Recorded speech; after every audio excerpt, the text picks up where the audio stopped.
Assalamualaikum warahmatullahi wabarakatuh. Bertemu lagi bersama saya Bakiatuddiniyah dalam Learning Journal ke-6. Tentunya pada mata kuliah Teknik Produksi Film yang diampu oleh Bapak Dr. Adi Kusuma, SIKOM MSI. Nah, pada pertemuan sebelumnya yaitu presentasi dari kelompok 5 tentang format penulisan. Nah, teman-teman, di sini saya akan mengulas materi yang telah dipresentasikan minggu lalu. Format penulisan yang tepat sangat penting dalam menyusun naskah film. Nah, naskah merupakan panduan utama bagi seluruh tim produksi, termasuk sutradara, pemeran, dan kru sebagai teknis. Nah, format yang konsisten, mudah diinterpretasi naskah dan menghindari kebingungan dalam proses produksi film. Namun, masalah kadang sering terjadi ketika penulis tidak mematuhi format yang umum digunakan dalam industri film, atau ketika format tersebut tidak sesuai dengan standar yang diharapkan. Pengertian dari skenario. Nah, skenario adalah naskah cerita yang sudah lengkap dengan deskripsi dan dialog, siap digarap dalam bentuk visual.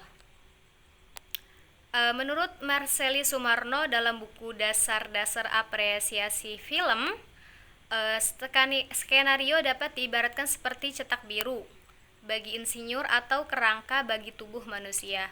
Nah, semua pengibaratan itu sebenarnya mempunyai makna yang sama, bahwa skenario adalah sesuatu yang membuat sebuah tontonan sinetron atau film itu menjadi hidup.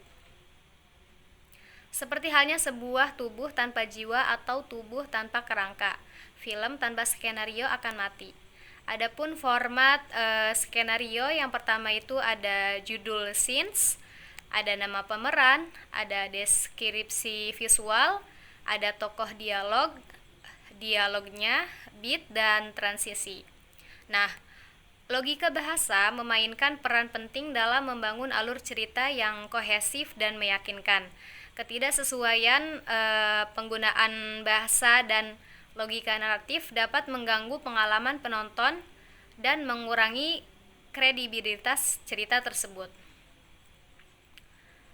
Adapun tentang rasionalisasi data, mengacu pada keakuratan dan konsistensi informasi yang disajikan dalam film. Nah, ini menjadi penting terutama dalam film yang terinspirasi dari kisah nyata atau kita sebut dengan istilah film dokumenter. Nah, salah satu masalah yang sering muncul dalam pembuatan film yaitu ketidaksesuaian antara narasi dengan fakta-fakta yang ada yang telah diambil dari sumber data. Nah, ini biasanya disebabkan oleh kurangnya riset yang cermat atau kesalahan dalam interpretasi informasi. Misalnya, kesalahan sejarah atau ketidakcocokan antara setting film dengan konteks sejarah yang sebenarnya. Nah, hal tersebut bisa merusak kredibilitas film dan membingungkan penonton. Adapun cara teknologi dan media, film dapat digunakan dalam proses rasionalisasi data. Yang pertama, menggunakan pengumpulan data melalui metode wawancara. Yang kedua, penggunaan model interaktif dalam analisis data. Dan yang ketiga, penggunaan perangkat lunak analisis data. Terakhir yaitu teknologi pengelolaan proyek. Nah, wawancara dengan narasumber atau ahli seringkali menjadi bagian penting dalam proses riset untuk film dokumenter atau film yang berbasis kisah nyata. Nah, wawancara dalam proses pembuatan film adalah berfungsi untuk mengumpulkan data dan informasi yang relevan dengan ide film yang tentunya akan dibuat, mencakup berbagai aspek seperti ide, manusia, waktu, tempat, masalah, ataupun lainnya.